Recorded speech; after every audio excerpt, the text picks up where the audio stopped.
Ahora, entonces, ¿qué elementos vamos a encontrar dentro de ese triángulo posterior? Si observamos a los elementos nerviosos, vamos a distinguir a los troncos del plexo braquial, el tronco superior, el tronco medio y el tronco inferior. Estos tres troncos están uno debajo del otro y salen por el triángulo delimitado por los dos escalenos, el anterior y el medio. Ese sería el triángulo interescalénico. Si continuamos con los elementos nerviosos que encontramos en el triángulo posterior, vamos a identificar a este nervio de acá, este nervio que aparece casi cerca del vértice del triángulo posterior. Entonces, sabemos que este era el triángulo posterior, su vértice acá, su base acá abajo. Entonces, casi del vértice está apareciendo este nervio, que es el nervio accesorio. ¿Su otro nombre? Espinal, ¿no? El nervio accesorio o el nervio espinal. Por ejemplo, este nervio discurre en forma diagonal por el triángulo posterior, va a inervar al elevador y al trapecio, ¿no? Y luego se pierde en la parte profunda del trapecio. Entonces, ese es un elemento nervioso que vamos a encontrar. Ahora,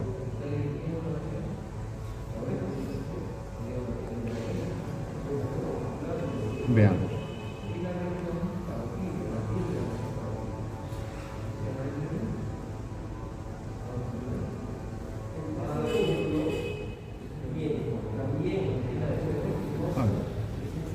Vamos a imaginarnos acá.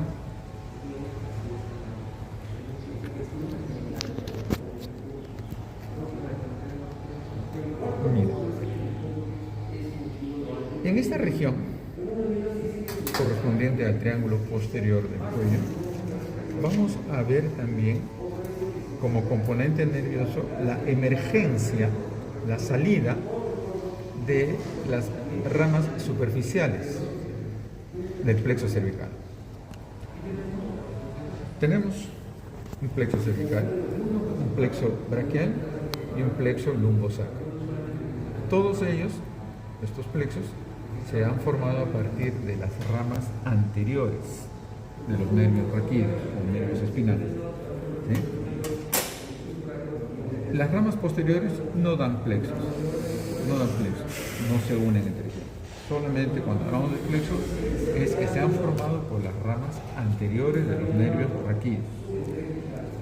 En este caso, el plexo cervical se forma a partir de C1, C2, C3 y C4, ¿no? O sea, las ramas anteriores de estos nervios raquídeos, ¿sí? Correspondiendo desde C1 hasta el C4.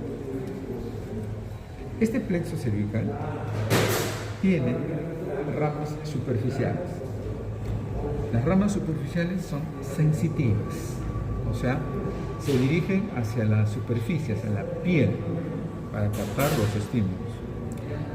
Entonces, ahí solemos nosotros destacar esos elementos. A ver, esas ramas superficiales están emergiendo en relación con el borde posterior del esternocleidomastoideo. Más o menos en la mitad de ese borde posterior se ve la emergencia de una serie de elementos nerviosos, todos los cuales corresponden a las ramas superficiales del plexo cervical. Por ejemplo, vamos a tener, digamos, este nervio que se dirige hacia la parte donde está la oreja, sería el nervio auricular mayor. De esa forma, de C2 y C3. Tendríamos otro nervio que atraviesa la superficie del esternocleidomastoideo y se dirige hacia la región anterior del cuello, el nervio transverso del cuello o cervical transverso. Y tendríamos aquí otros elementos nerviosos que se dirigen hacia abajo, algunos hacia la región clavicular, otros hacia la región donde está el acromio. En conjunto se les llama los nervios supraclaviculares.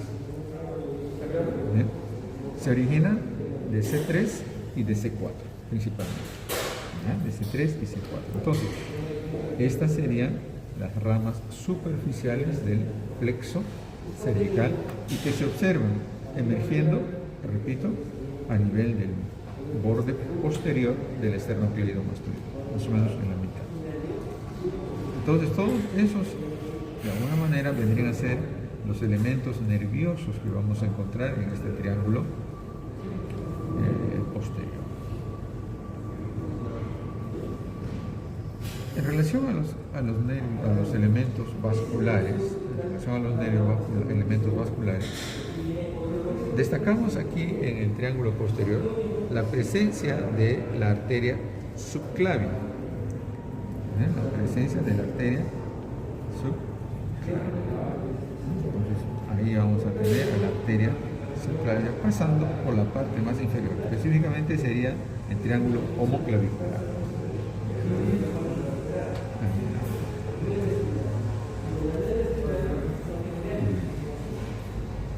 Eso entonces en relación a este triángulo. Luego, las ramas profundas del plexo cervical son ramas motoras, es decir, van a inervar a músculos. Uno de ellos es el asa cervical, que inerva los músculos infrayoideos. Y otro de ellos es este nervio que estoy cogiendo acá, que se dirige hacia abajo. Este de acá está sobre la superficie del escaleno anterior. Ahí está el escaleno anterior, lo reconocemos porque está en relación con los troncos. Del plexo braquial. Este nervio es el nervio freno y se forma por aportes de C3, C4 y C5. ¿No? Este nervio frénico obviamente va hacia el diafragma para darle inervación motora al diafragma. ¿Sí?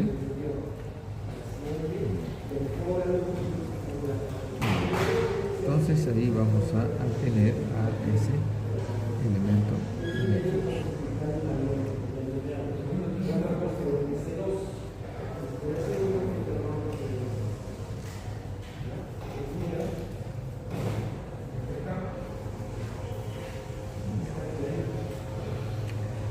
Y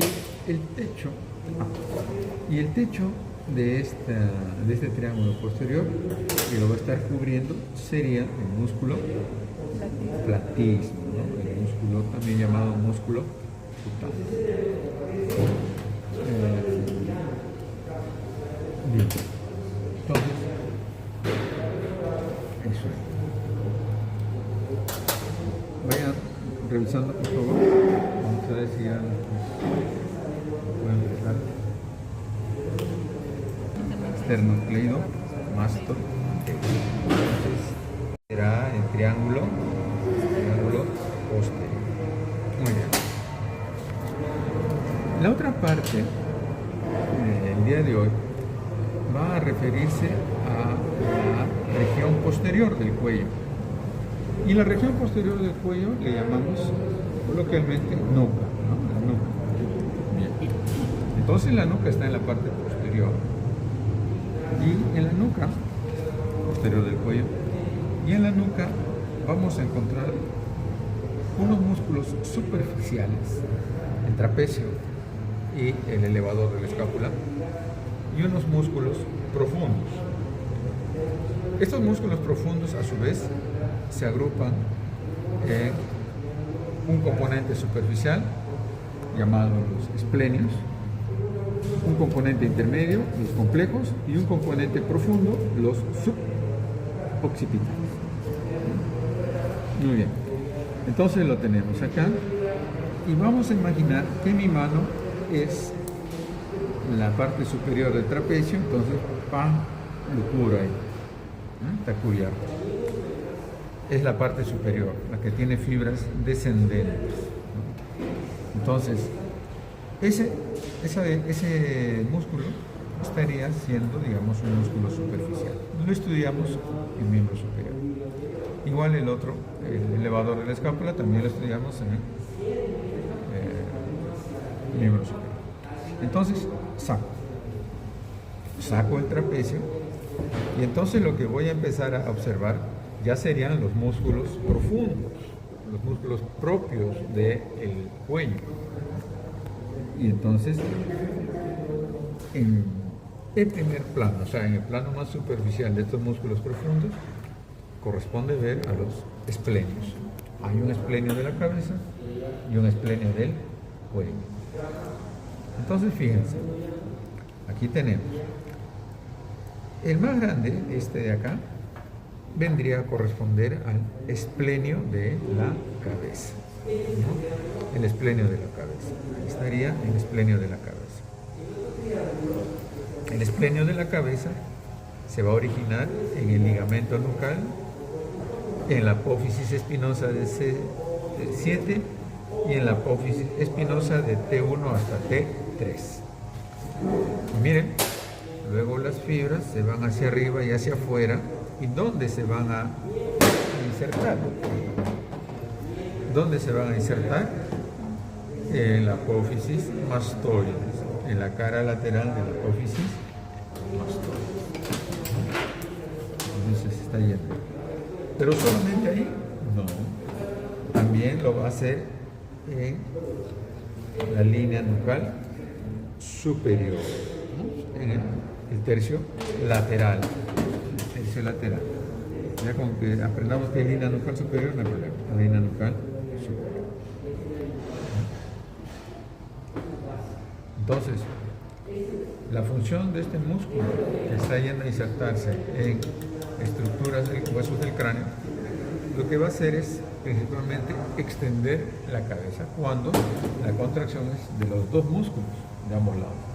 Pero si solamente se contrae un músculo, lo que va a hacer es principalmente girar, rotar la cabeza. A su costado, más pequeño, vamos a tener al esplenio del cuello, ¿no? Al esplenio del cuello. Este esplenio del cuello se está originando en las apófisis espinosas de T3 a T6 y desde ahí se va hacia arriba y lateralmente. ¿Y dónde se va a insertar? ¿Dónde se van a insertar? Se van a insertar en las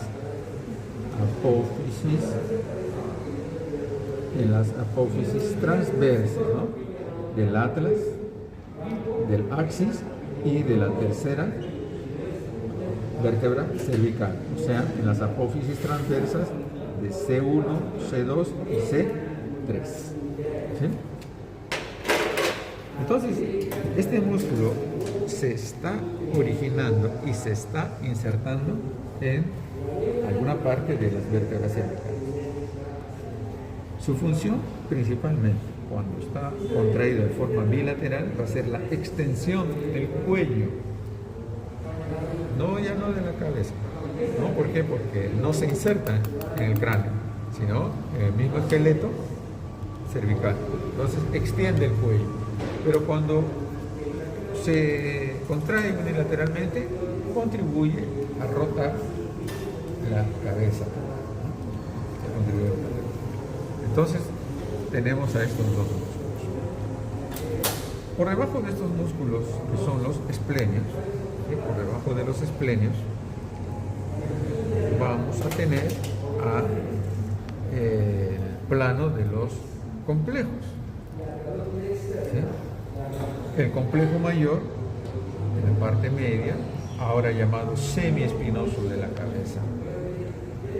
Este músculo está en la parte media, es ancho y se caracteriza porque tiene un elemento tendinoso dentro de su estructura, esta parte de acá. Entonces, ese es el semiespinoso de la cabeza. Se origina en las apófisis articulares superiores, de C4 a C7, y en las apófisis transversas, de T1 hasta T6 aproximadamente. Y de ahí se dirige hacia arriba principalmente. ¿Y dónde se van a insertar? Miren acá, línea nucal superior, eminencia occipital, línea nucal inferior. Entonces, se dice de que este músculo semiespinoso de la cabeza, se va a insertar este espacio que está entre la línea nucal superior y la línea nucal inferior. ¿Correcto? Ahí va. A su costado vamos a tener, lateralmente a él vamos a tener otro músculo que es el complejo menor o longísimo de la cabeza. ¿Sí? Longísimo de la cabeza. Este se va a originar en las apófisis transversas, desde C4 hasta T4. Y de ahí las fibras se dirigen hacia arriba y lateralmente para insertarse también en la apófisis mastoides, pero específicamente en relación con el borde posterior de la apófisis mastoides. Entonces, fíjense, estos dos músculos, semiespinoso y el longísimo, ambos son de la cabeza. ¿Por qué? Porque se están insertando en estructuras craneales. Entonces, cuando se contraen en forma bilateral, extienden la cabeza. En forma unilateral, rotan la cabeza. Y seguramente encontrarán también que hay un movimiento que es de inclinación, ¿no? Cuando hacemos esto, para tocar el violín, por ejemplo, inclinamos la cabeza. No es una rotación, pero sí es una inclinación. ¿Ah? Y luego, de estos músculos complejos, los levantamos y nos vamos a encontrar con los músculos más profundos, que vienen a ser los músculos suboccipitales, ¿no? ¿Por qué? Porque se van a encontrar justamente por debajo de toda esta que es la región occipital, por acá. Por eso son los músculos suboccipitales. ¿Sí? Bien. Aquí vamos a encontrar 4 músculos, 2 rectos y 2 oblicuos. ¿Sí? Entonces veamos. Tenemos a este músculo de acá, un músculo plano de forma triangular de vértice inferior. Este es el músculo recto posterior menor de la cabeza. ¿Sí? El recto posterior menor de la cabeza. ¿Dónde se va a originar ese músculo? Aquí. ¿Cómo se llama esto? ¿Cómo? ¿Aquí? Muy bien. El tubérculo posterior del atlas. Ustedes que no me están respondiendo van a pagar el doble por la gorrita. ¿Sí? Y tú sí vas a tener derecho a venir sin gorra. Muy bien. Tubérculo posterior del atlas. Entonces ahí se origina este músculo recto posterior menor. Y de ahí las fibras van hacia arriba para insertarse en la línea nucal inferior. Pero fíjense que este músculo está cerca de la línea media, ¿no? Entonces se dice que en el tercio medial, más o menos por acá, tercio medial. El otro músculo está lateral y es este de acá. Sería el recto posterior mayor de la cabeza. También es un músculo plano, triangular, de vértice inferior, donde se origina acá. ¿Cómo se llama esto? ¿Cómo? Muy bien. La apófisis espinosa del axis. El axis lo reconocemos porque tiene esto, ¿no? Que es la apófisis odontoides. Entonces, ahí se origina ese músculo, que es el recto posterior mayor de la cabeza. Y desde ahí también sube, asciende para insertarse en la línea nucal inferior, pero ahora en relación con el tercio más lateral. Entonces, estos dos músculos rectos posteriores, menor y mayor, se están insertando en la línea nucal inferior. Uno medialmente y el otro lateral.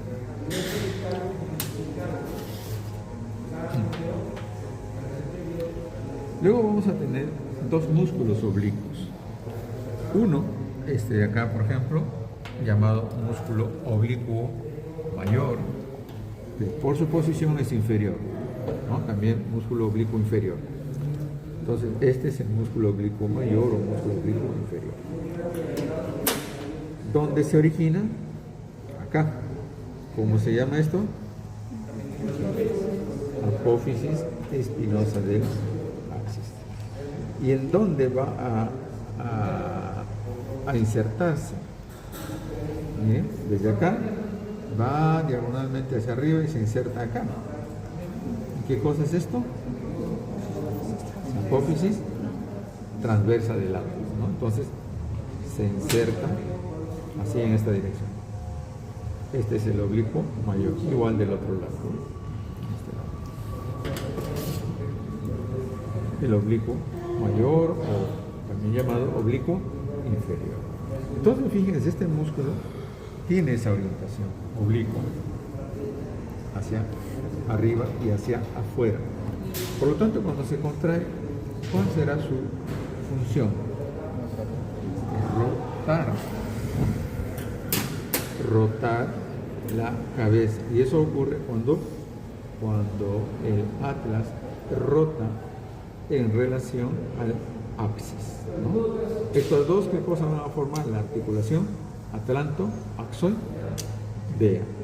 Rotación. ¿Sí? Rotación. No se olviden, a diferencia de esta otra articulación entre el cóndilo occipital y la cara superior, la caría articular superior, ahí. ¿No? Entonces aquí la función será flexión o extensión. Flexión o extensión. ¿No? Y el otro músculo es este de acá, es el oblicuo menor, ¿no? El oblicuo menor. Entonces, el oblicuo menor, ¿dónde se va a originar? Se va a originar aquí en la apófisis transversa del atlas, y de ahí se dirigirá también hacia una parte que está inmediatamente por encima de la línea nucal inferior. Aquí está. Recuerden que los dos rectos se insertan en la línea oblicuo inferior.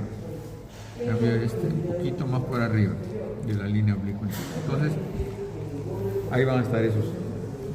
Entonces son los músculos rectos posteriores, menor, mayor, oblicuos, mayor, menor, o inferior, superior. Bien. Entre estos elementos musculares suboccipitales se va a formar un triángulo. Miren acá. Este va a ser el triángulo suboccipital. ¿Quiénes lo van a formar? El recto posterior mayor de la cabeza, el oblicuo menor o superior, el oblicuo mayor o inferior. Entonces ahí va a estar ese triángulo. En ese triángulo vamos a encontrar dos elementos a resaltar. Este de acá, que es la rama posterior de C1, comúnmente o normalmente llamado músculo del nervio suboccipital. Y luego otro elemento va a corresponder a lo que viene a ser la arteria vertebral. Ahí estaría la arteria vertebral. ¿Sí? La arteria vertebral que asciende por el conducto vertebral va a ingresar a la cavidad craneal, pero antes de hacerlo se va a ubicar en esta zona de acá, el surco para la arteria vertebral, el surco vertebral. Pero por ahora lo estamos viendo aquí, esta parte, ¿sí? Aquí vamos a ver, un poco más rojito es este, y este es el nervio, ¿ya? Esos dos elementos serán los compuestos. Ahora, también se puede observar a este nervio que es mucho más grande y mucho más grueso. Esta es la rama posterior de C2. El nervio occipital mayor. Este es el gran nervio de Arnold, que le llamamos. ¿Sí?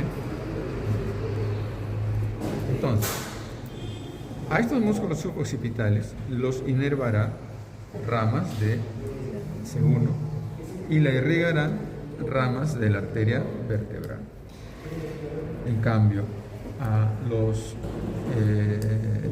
complejos y a los esplenios, ¿quién los va a inervar? Ramas de C2 principalmente. ¿Y quién los va a irrigar? Ramas de la arteria occipital y ramas de la arteria cervical profunda. ¿Ya?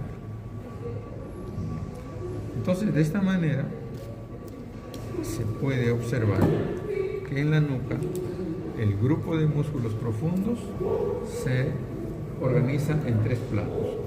Un plano superficial donde están los esplenios, un plano intermedio donde están los complejos y un plano profundo donde están los rectos y los oblicuos.